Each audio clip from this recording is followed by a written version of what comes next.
So, your upper last homework that I'm let's not share. Oh, because I didn't connect the projector.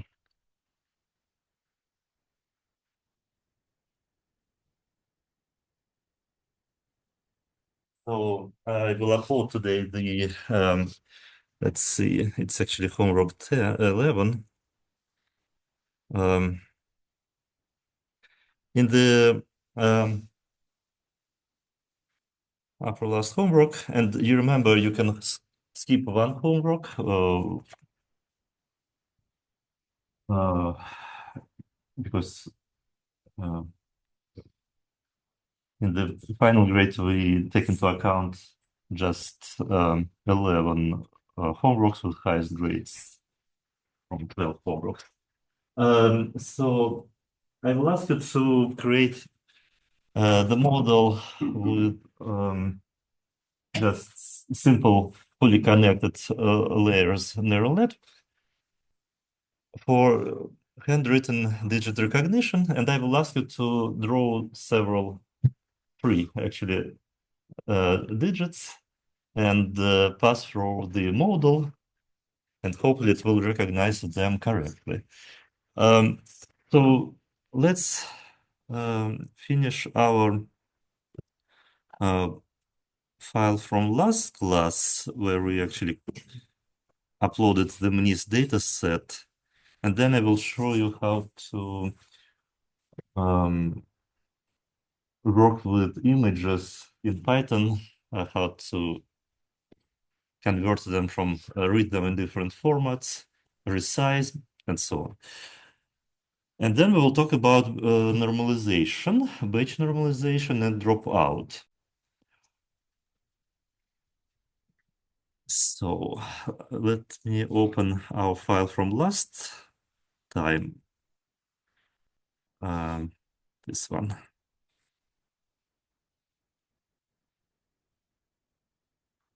So as you remember, we uploaded the data set. I couldn't find the correct data set. So I just put this link on the our notebook. So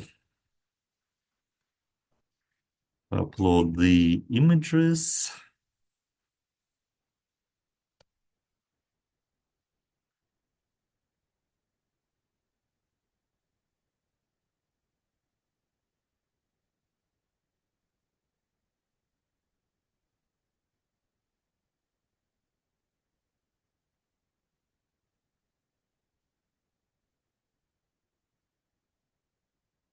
We unzip.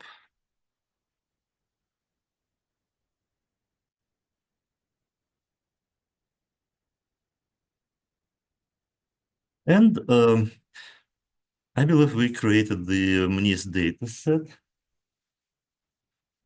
where we created the paths to all files with PNG extension in our folder. And this part get item, I will show later today how to use a better code for reading images. Here I just used the torch vision command read image, removed channel dimension, and divided by 255. But yeah, it's better to use the built-in actually functions for doing that. And we can create the two data sets, one for training, and because we have folders, train and validation.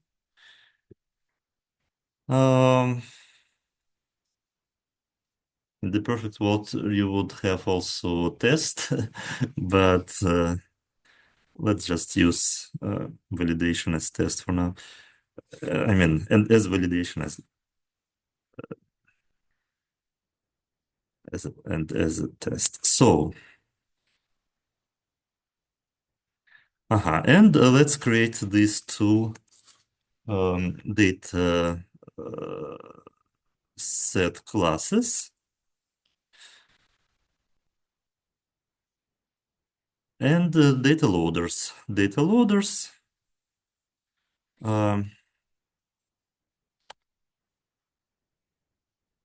So after we created data loaders, they will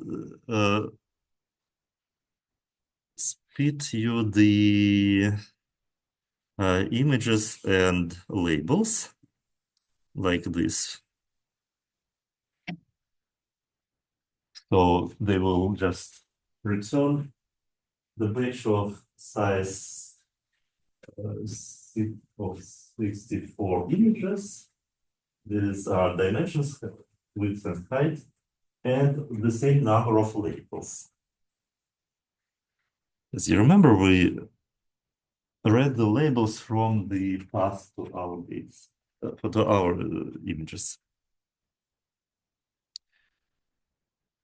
Okay, and now so I believe we stopped at this point last time. So now we want to train our to create a model, and I will import NN module and optimizer. And for this simplest model, we will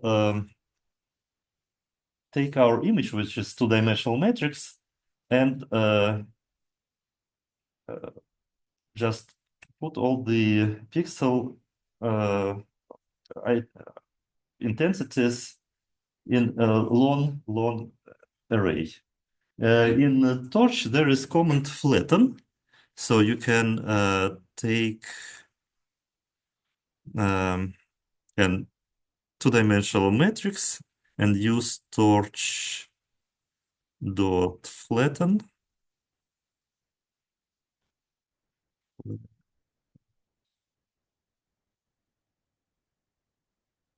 Well, it flattened the entire batch, but I don't. So if I don't want to, I still want to keep the batch dimension, so we can indicate the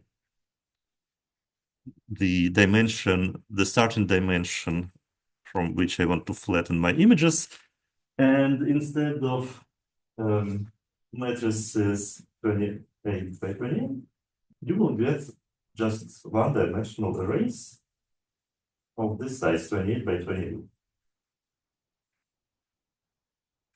And after we flattened our images, we can apply linear layers. So this is my model. One hidden layer, which will be a hyperparameter.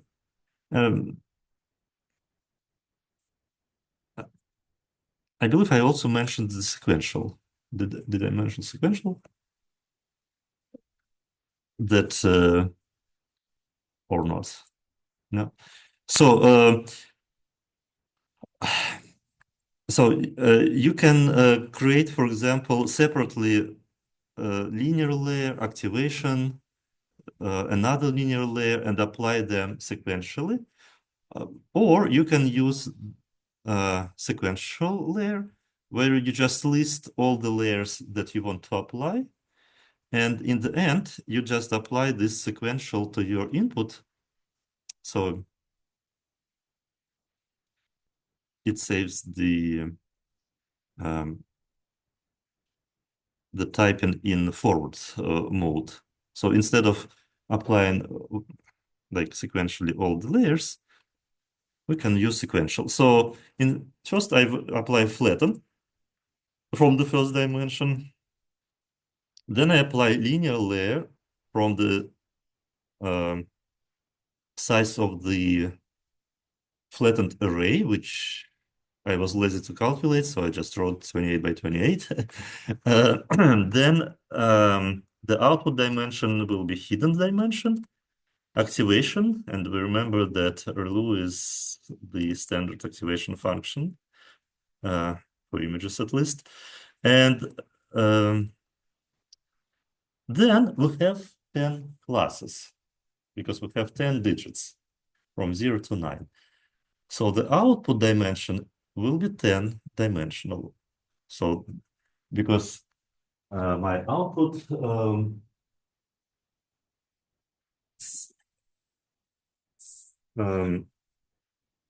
so my output will be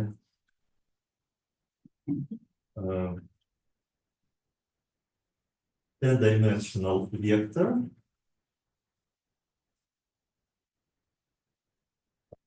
And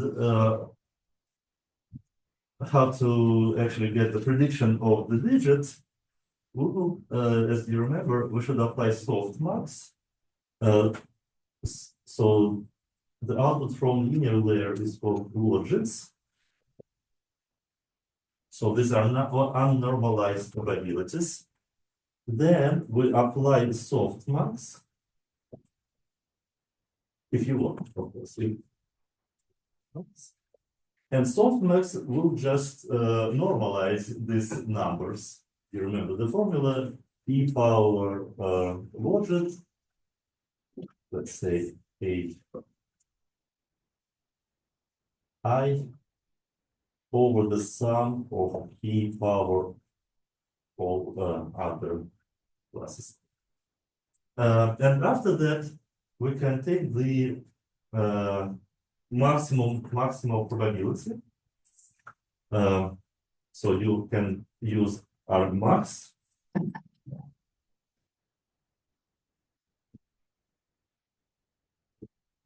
And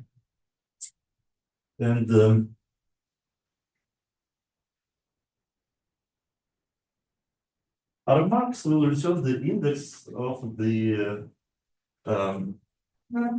greatest number. So for prediction, you can apply argmax either for softmax or for logits, because the maximum number in the first array will be on the same position as after normalization. So it doesn't matter to which array you apply argmax. So that's why we return a 10-dimensional vector as the output in this case. But, okay, for now, let's just, so I didn't apply softmax. I will explain it later. So in forward, we just apply this sequential layer to our input image X. Now,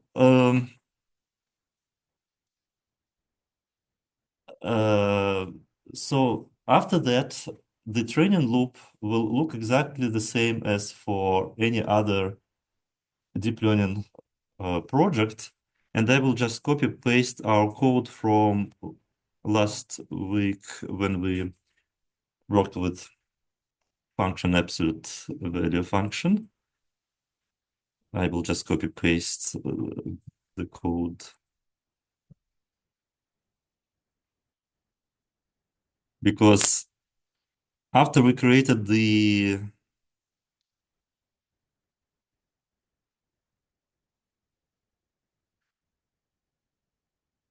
data loader class and the model,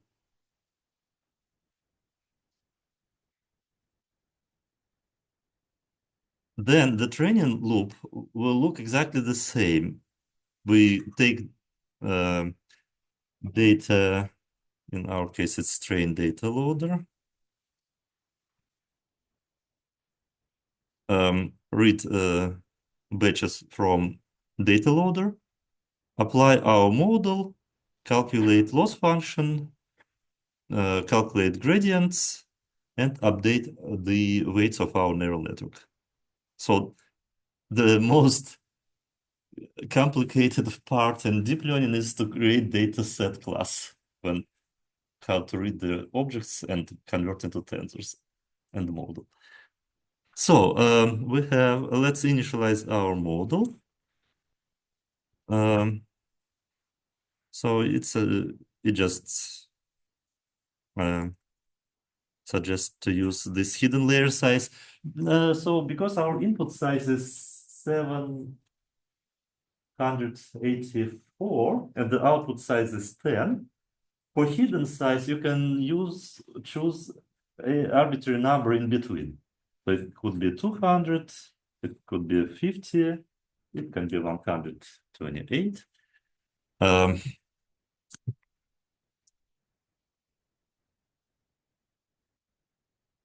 In your homework, I recommend to use two linear layers. So just to add one more activation and one more linear layer, then maybe the first hidden size could be 500, the second 100. So kind of you scale down to 10. So, and also we need to, let's create the model. So if we apply our model, I just want to show model to dummy data torch zeros.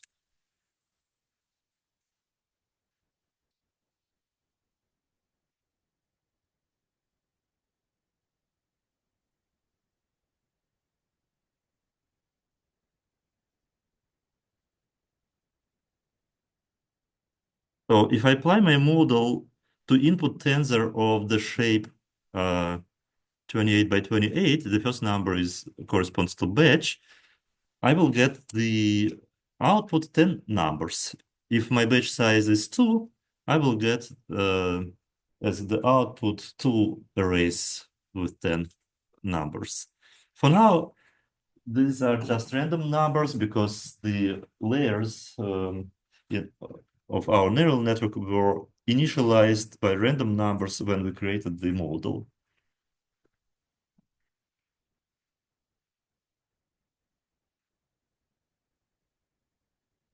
And our model actually looks as follows.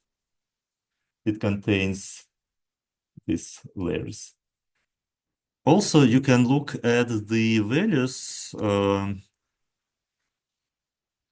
dictionary, state dictionary. So state dictionary, it actually contains the dictionary with names of your layers. For let's see. Because it's sequential, it's kind of the name of the sequential, and one corresponds to the first layer in sequential, which is linear layer. Flatten doesn't have any weights. Flatten just reshapes your image. And linear layer has weights and biases. So you can see metrics of like initialized with random numbers weights. Oh, we should also talk about how to initial. Okay, and also bias. Bias, in my case, it's 128. So it's just a vector with 128. Then you will see the same for the second linear layer. It skips activation because activation doesn't have trainable parameters. And the bias term for the last hidden vector layer with 10. It should have, let's see. Yeah, it should be, it should have the size of 10. Okay.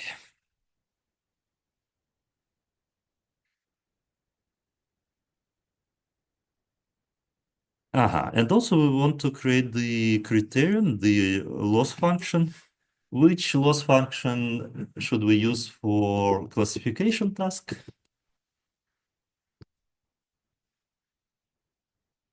Okay, actually, it actually provided the suggestion, create a gem. For classification task, we should use cross entropy. Cross entropy loss. For regression MSE loss. So in optimizer, default optimizer is Adam. If you want to use this learning rate, negative free power, you don't need to indicate because it's a default learning rate. And after we created our loss function and optimizer, you can see I just reuse the training loop from our previous example without any changes.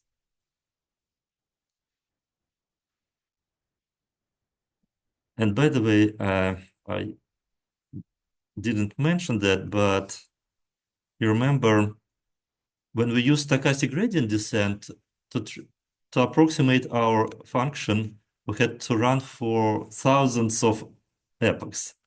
When we used Adam last 2 classes ago, it was enough to train just for 100 epochs. So that's why we use Adam optimizer, not just vanilla gradient descent. Okay. So for images, because our data set is large, maybe 10 epochs will be enough.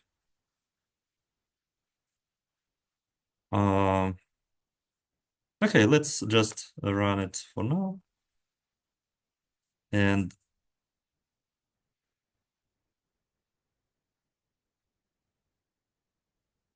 plot the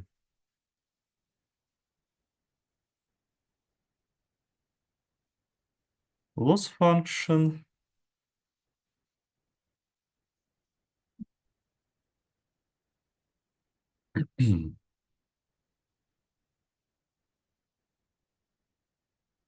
Well, actually, even just maybe 2 epochs would be enough to get a reasonable result.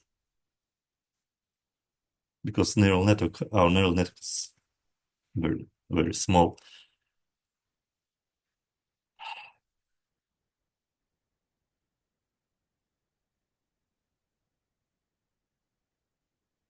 Stop training. So yeah, it looks like it converts loss function went down. And now we can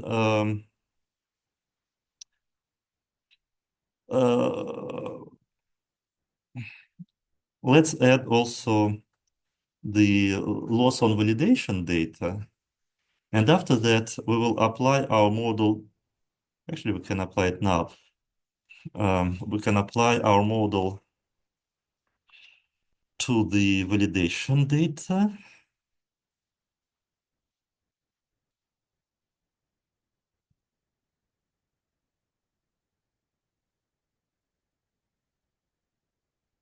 Yeah, we apply our model. Then we take argmax, because argmax will return actually the label of the digit, the index of the highest probability. And the index in our case coincides with the digit label. And the true label y. Okay. So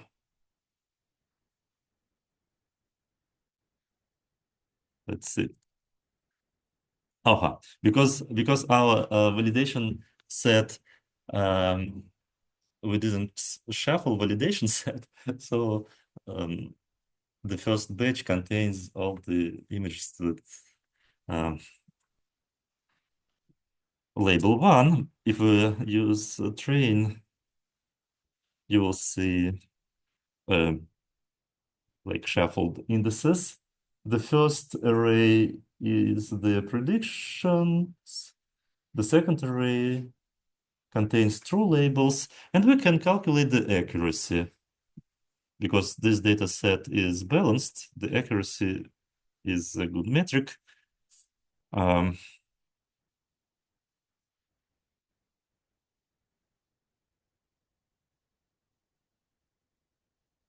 So um,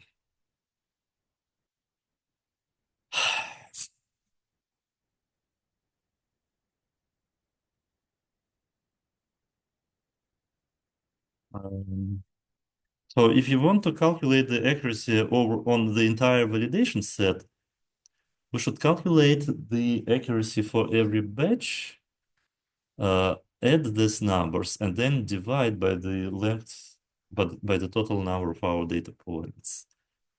So let's try to calculate accuracy. Let's see. I can use the built-in. Oh, it suggests you import accuracy score. And let's see if I can apply just accuracy score here.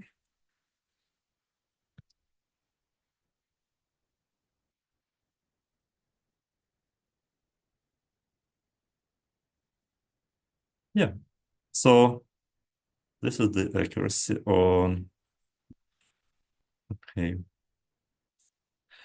And if we want to calculate the accuracy on the entire validation set, we should create a kind of accumulator and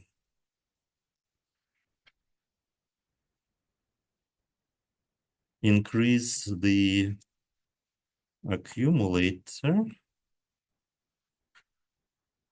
So we don't need break anymore. And after that, we should return accumulator divided by the length of our training data.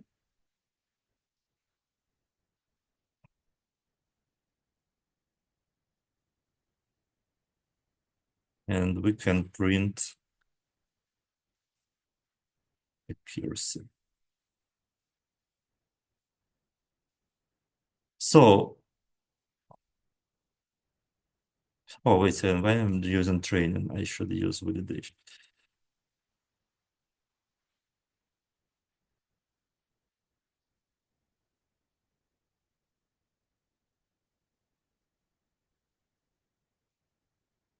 Because validation data set is smaller. If I run this on the training data set, it takes more time. Why it's so low? Wait a second.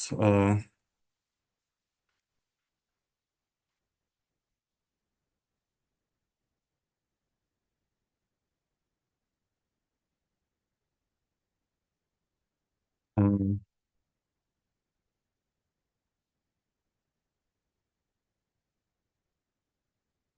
oh, because I divide by training data's length. Okay, sorry. I should also change here validation length. Uh,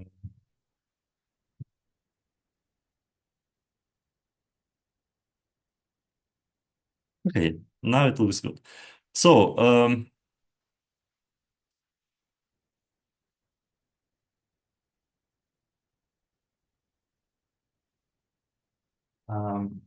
now I want to uh, plot during training. I actually want to plot two metrics, the loss on training data and loss on the validation data. But you can see that it's a little bit expensive to calculate the loss on validation set on every iteration. So for this reason, we will evaluate our accuracy on the validation set, not on every epoch, but for example, every 10 epochs, or if you train for longer, you can calculate the accuracy on for every 100 epochs, for example. So let's incorporate this in our training loop, this evaluation of the accuracy.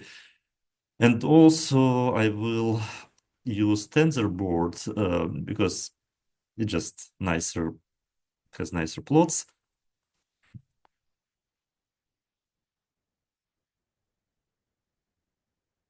So let's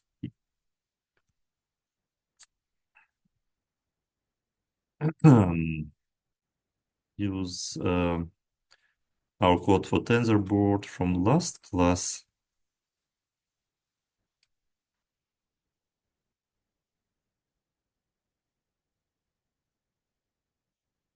Let's see. Oh, was it in the same? Let's see.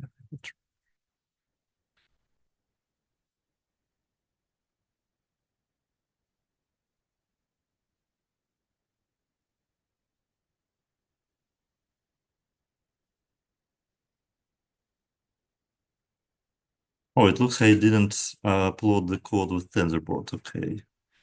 Um, so we should import from. Yeah, actually, we also want TQDM. It's a good idea to use progress bar. But also, I want to import TensorBoard. Okay, it understands what I want to import. Summary writer. Then, actually, I want to import also T-range. And we will use here T-range. Okay, and create the writer object. Um, so when we create writer object, it creates the folder here with runs. Um, and then instead of appending my history loss function into history, I will append it to this writer object. Okay, it just understands what I want to type. Writer add scalar loss. And this loss, okay, loss, it will be actually a train loss on the train data. Uh,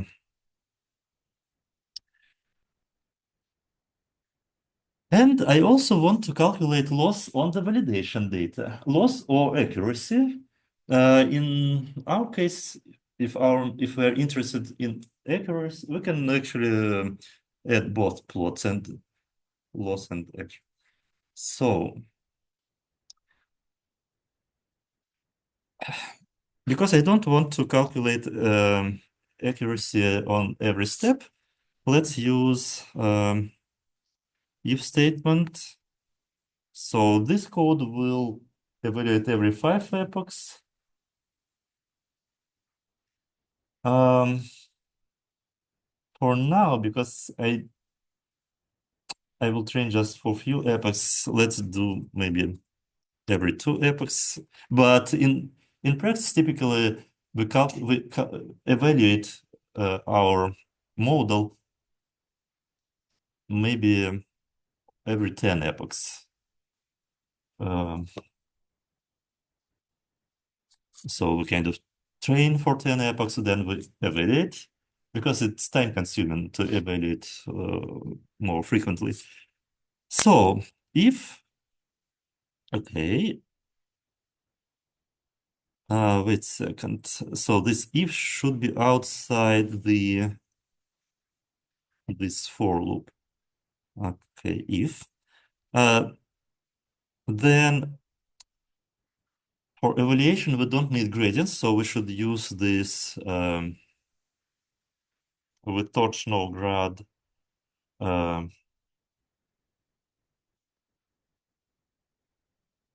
What's the name for this? It's context uh, context manager. I don't remember. So with torch no grad. And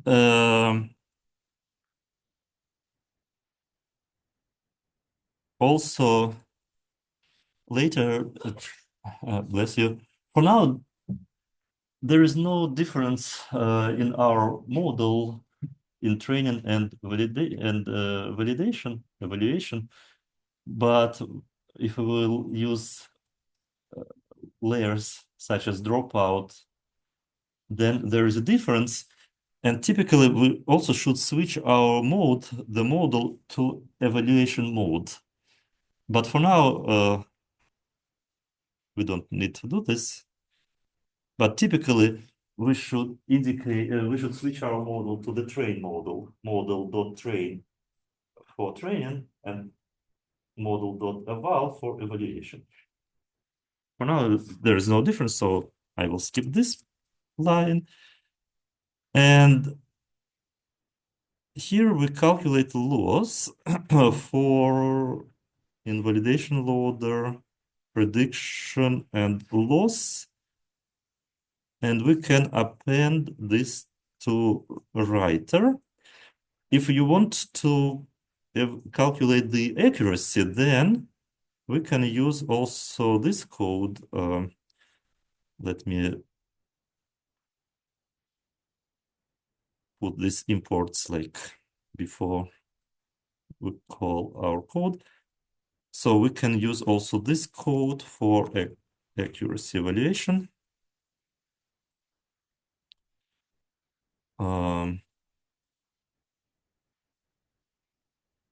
Let's see. So we initialize accuracy by 0.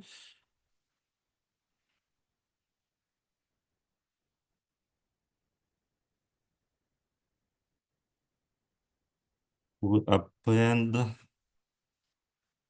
increase accuracy score.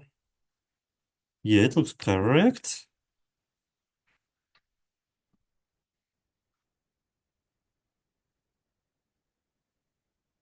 Oh, and this writer also should be outside the for loop. Okay, sorry, let's for let's see. For hi. Wait a second. Yes, so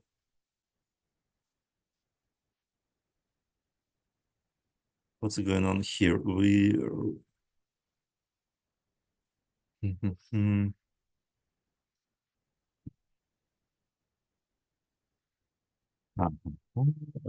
actually, also we should maybe create the loss initialized by 0.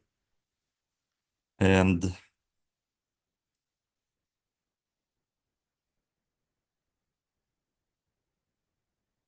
and then we iterate through the data set through all the batches. We calculate prediction. Then we update validation loss.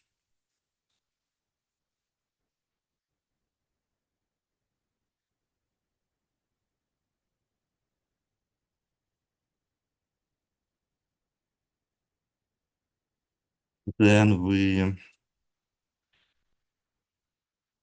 so we accumulate validation loss, and then we should divide this validation loss by the length of the data. So, and also we calculate accumulate accuracy score. So we append actually in our writer, we append the validation loss divided by the length and accuracy divided by the length. Okay, I think now it looks good. And let's initialize TensorBoard in if you work in on your machine with command line, this code you should type in command line.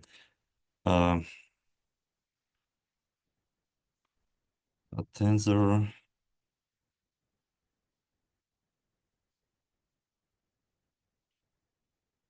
board indicate the directory where your code actually saves the logs. What? Um,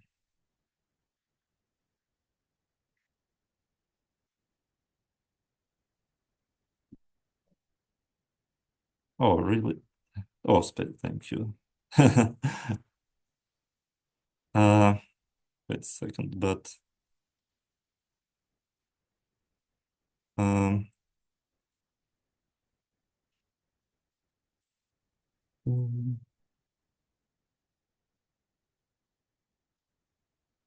maybe I should import. Oh, wait a second. From utils tensorboard. Um,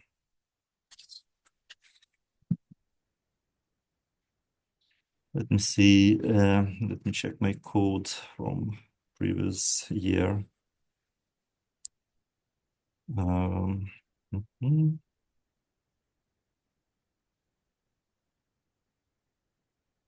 Because then I will upload this code on GitHub.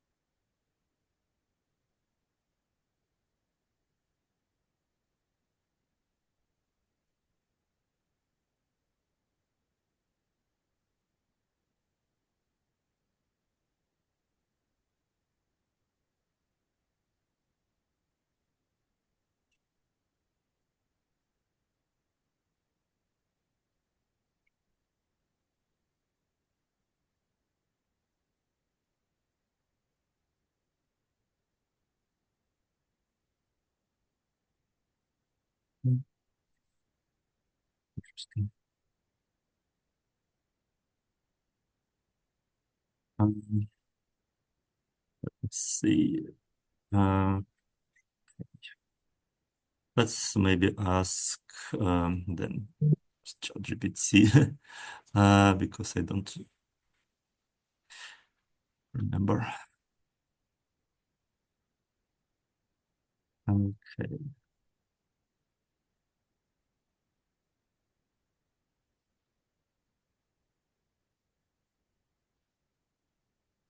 I actually showed this code last time, but I don't remember. So how to use TensorBoard in July.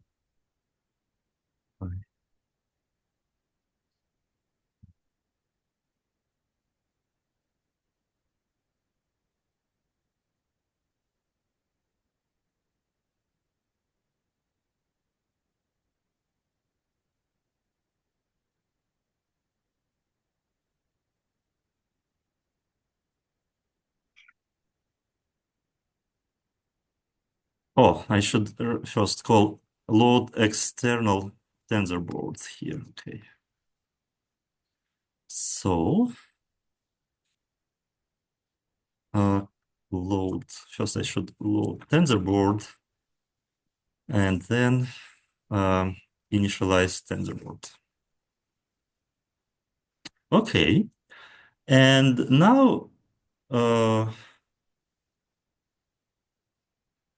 we can start our training loop.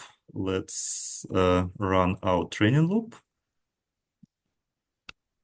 And on the TensorBoard, we can refresh. Let's use reload data. And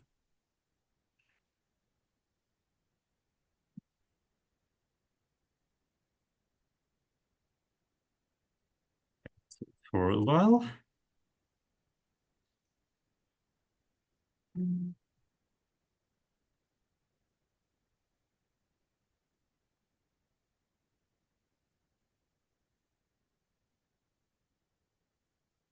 So you can see on this plot Now we have validation loss, and uh, because we use smoothing, they do not coincide. If we use small parameter alpha, they will coincide. And also we have another plot, validation loss, and accuracy on the validation set. Accuracy goes up, of course, loss goes down. So um, yes, I think yeah, it's a good tool for visualization. Of course, you can use other tools. I wanted to introduce weights and biases, but I don't have time today. Maybe we will introduce this next week. Okay, so this is kind of the entire homework 11. The only thing remains to upload images. So how to upload the your own images and apply model to these images.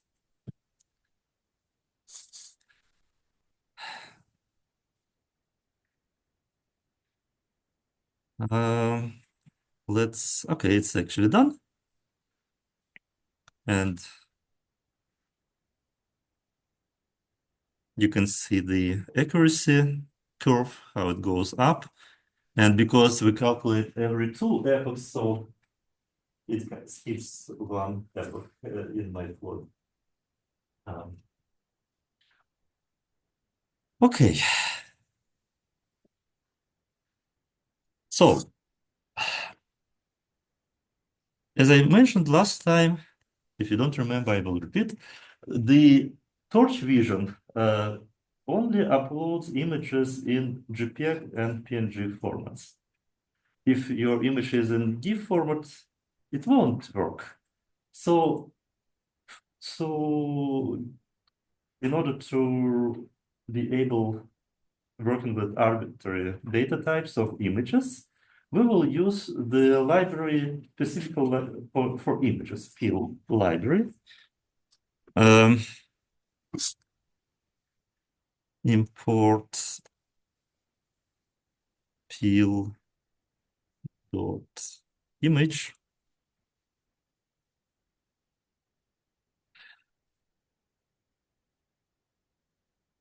And also we will need transforms. So I will show you. So we have an image from our data, like this one. I will just copy the path. Copy the path. So you can create an image,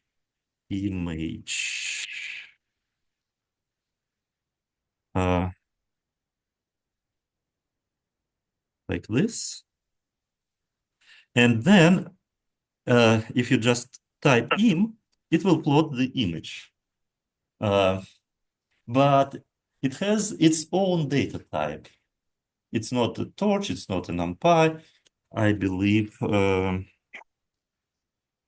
let's see if it has shape or not. No, it doesn't have this parameter shape.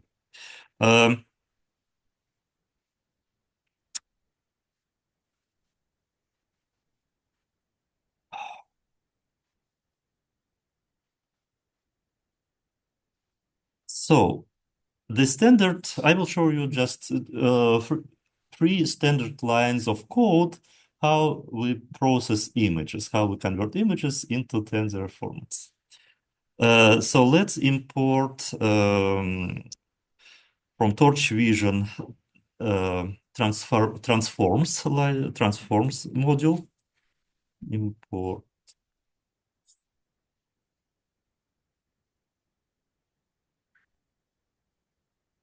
Oh, it's understands and transforms and version 2. So Torchvision has functions to transform your images into tensors, to resize them, because neural network expects, for example, input size 28 by 28, but you can draw an image with much higher resolution to rescale into range 0, 1. So let's initialize first the, okay, so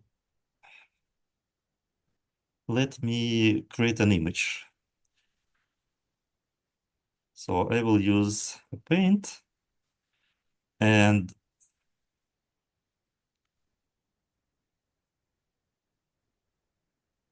wait a second. It looks like I have 28 by 28.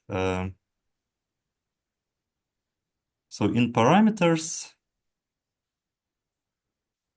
let's see. You can indicate here, I'm sorry, it's hard to see, but you can choose their pixels and, for example, indicate the pixels 28 by 28. But by default,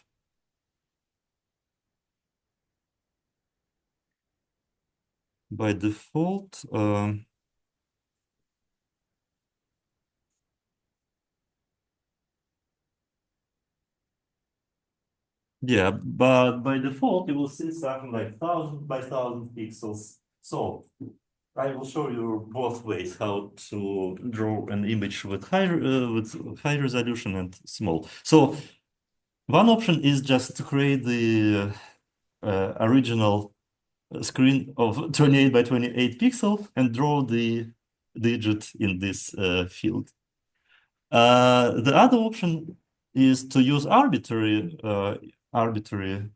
dimensions of your screen and draw the image here. But you should use a very thick brush because you want to kind of mimic the data set. And as you remember, in our data set, we have the small square and image right that takes almost the entire block. So let's use like thick brush, and it's not thick enough, so I will use maybe this one.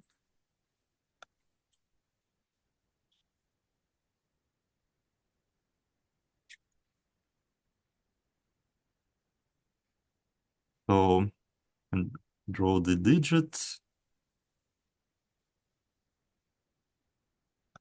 Yeah, maybe with screen 28 by 28 pixels, it's easier because then the normal brush will be very thick.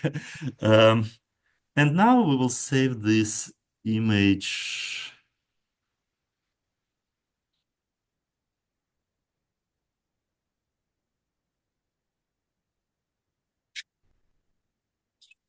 Save. And I will upload on my Google Lab notebook.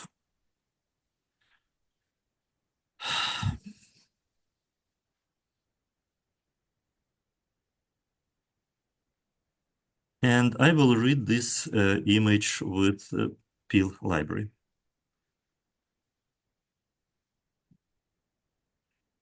Python image library.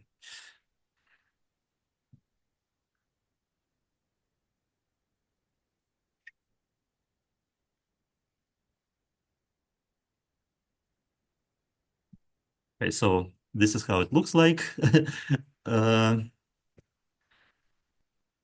Okay. And now we want to convert this image into the same format as MNIST dataset has. So for now, it's by default, I believe it's free channel image. So the first transform that we will apply, the first transform will be to tensor, to tensor. So when I apply this transform to my image, it will it will be a tensor. Let's see what's the warning.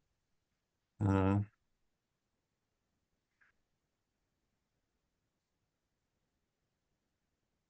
ah, okay. To tensor, it's an old. Let's use to image. To image. Yep. So now we can work with this object as with no tensor object. It has shape, and you can see that it has three channels, but in this data set we have just one channel, and also it has shapes different from 28 by 20.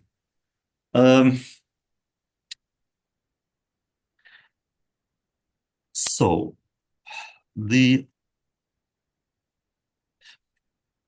in pill library, you can indicate in which format, gray or RGB, you want to upload your image.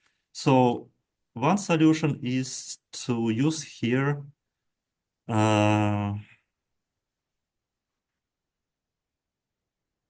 what's called this method? Um,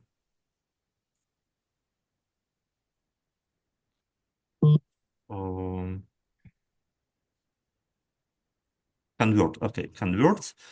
So if we use convert and parameter L, it will convert your image into grayscale. So if I read this image now, it will have one channel.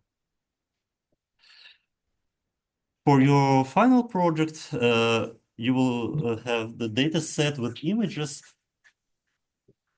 as colored as well as in grayscale. So when you read an image in grayscale, it will have one channel. If you want all the images to have three channels, you should indicate here RGB, and then it will convert even grayscale images into tensor with three channels.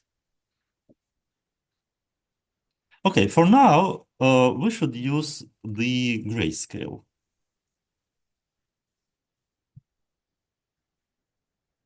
which will convert automatically to one channel image.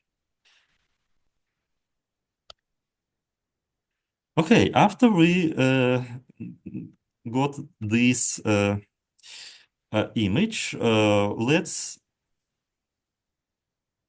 if you want to look at the data, they will be unnormalized. To make these normalized, we should apply another transform to the type and indicate float 32 is the standard data type for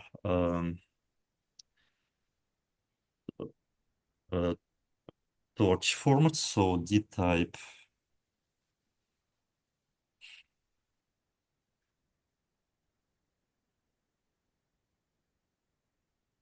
But also we can indicate the parameter scale.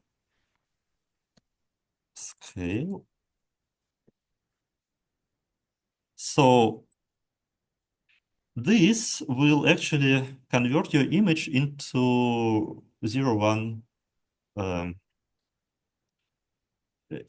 interval.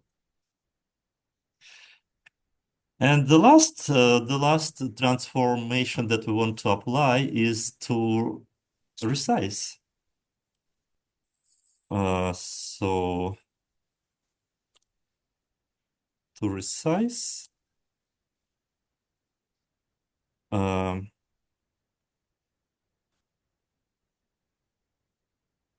and we should indicate the size parameter here. So for example, our input shape that our model expects is 28 by 28 pixels. Um,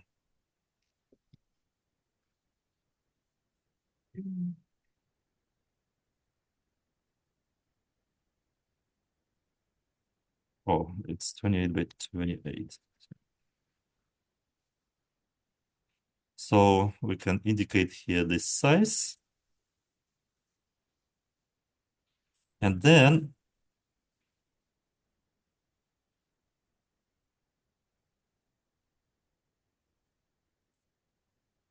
the output shape will be 28 by 28. So now let's create this pipeline.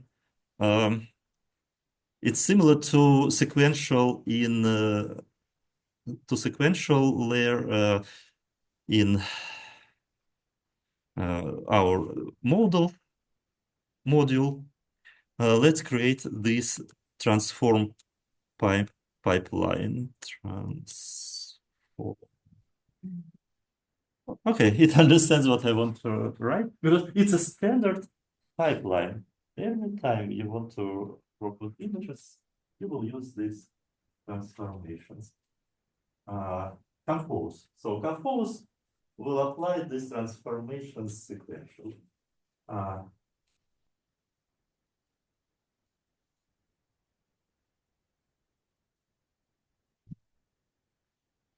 just change maybe the order of this transforms first to image,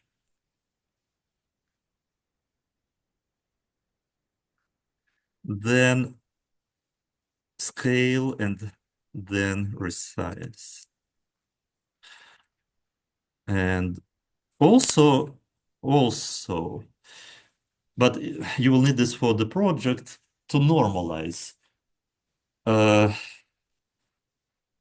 T dot normalize. But for now, we don't need that. This line.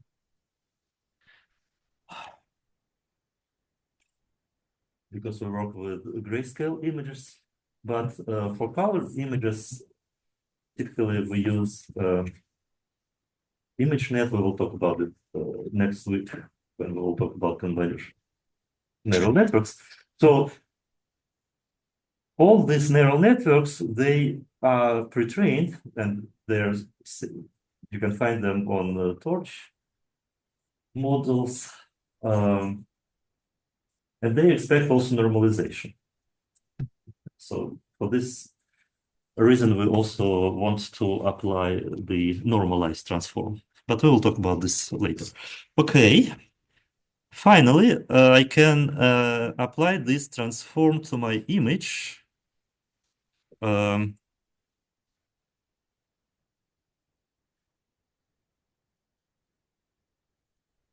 Image transform image.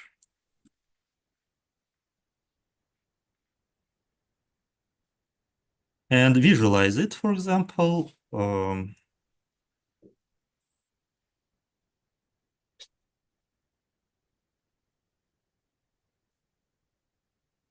As you remember, it expects the channels as the last dimension, so we will use permute. And here is my image.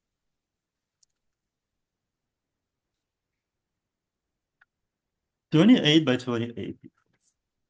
What is the problem with this image? Why we can't use it? Why we can't still? Well, we can apply our model on this image. It will work because now it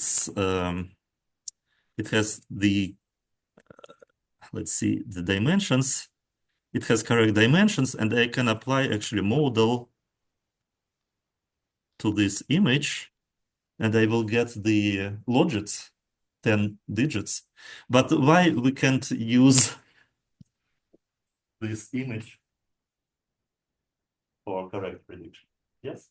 Does that have to do with how the color scheme converted? Yes, because in the news data set, there's black background. And to invert, of course, you can create, when you will create your images, you can create the black background and use white marker. But in this case, we can just use the 1 minus image transformation to invert the um, colors. Unfortunately,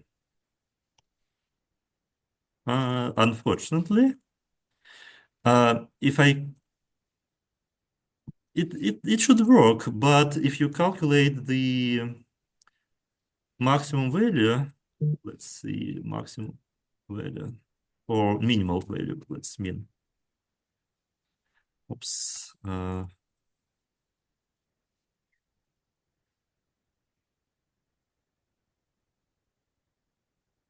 What's going on?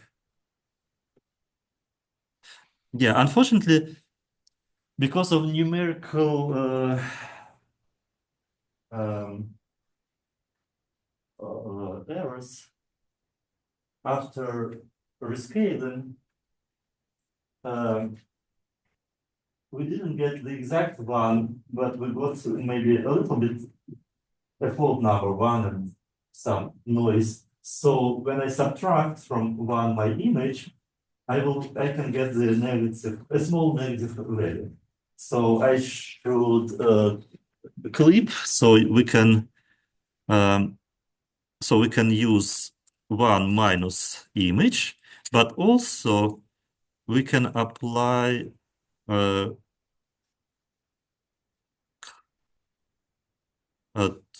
torch. Let's see if I can apply here clamp.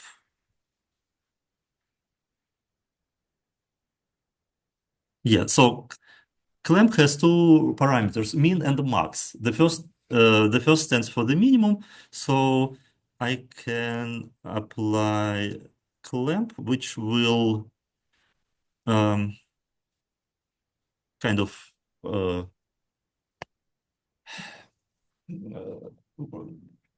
substitute all the numbers smaller than 0 by 0.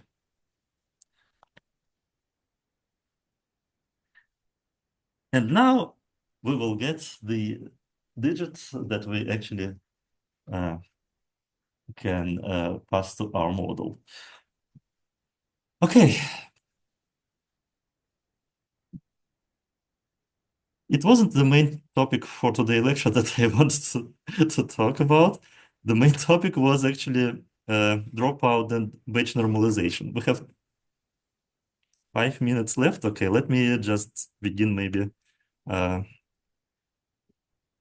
dropout. Okay. So neural network regularization.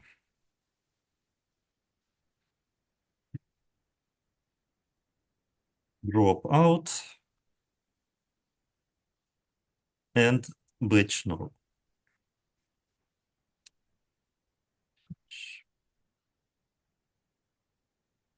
So I don't know. We have 5 minutes left, but I think yeah, we can at least start. So as you remember, in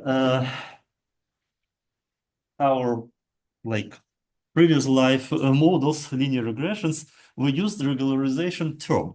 In linear regression, we used loss function plus some parameter lambda times the weights, and we minimized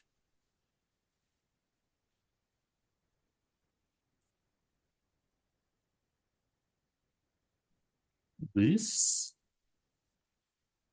And this model kind of forced the weights to be small. Why we can't apply the same idea in neural networks? Because in neural network we have multiple layers. And maybe in different layers, the scale of our weights will be different. So we can't force all the weights to be small. That's why we can't apply this. Well, of course, you can, for example, Adam W. You remember I mentioned optimizer Adam. There's optimizer Adam W. It applies L2 regularization for all the weights, but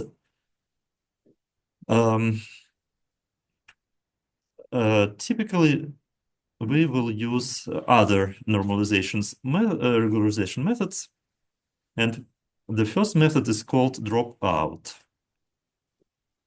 So when we have a neural network with so every element here takes as input all the previous coordinates from the previous layer, and so on. This takes. The idea of dropout is to drop some neurons from the computational graph.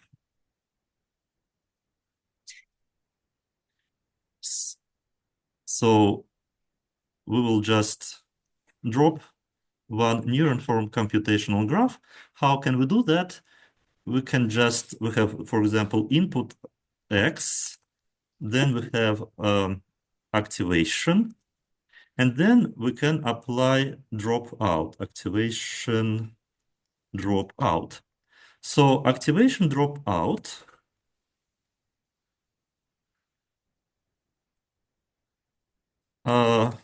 for example, with index I, if it's the second element, then it will be I2. We'll take the activation with index I and multiply by a number which can be 0 or 1 times yi, where yi is a random number from Bernoulli distribution with parameter p, and a random number y can take two values, 0 or 1, with probability p and 1 minus p. So this is the idea of the dropout.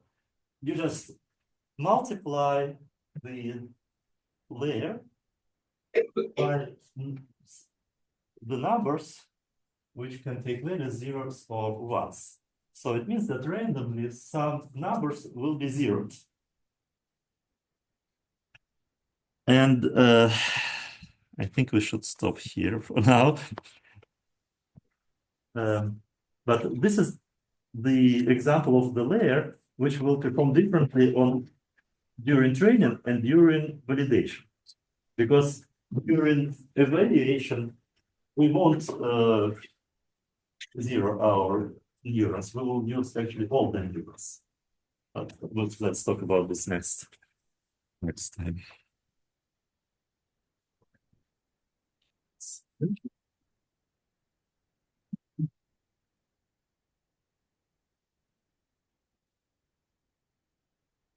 Yes. When will the project be? Sorry.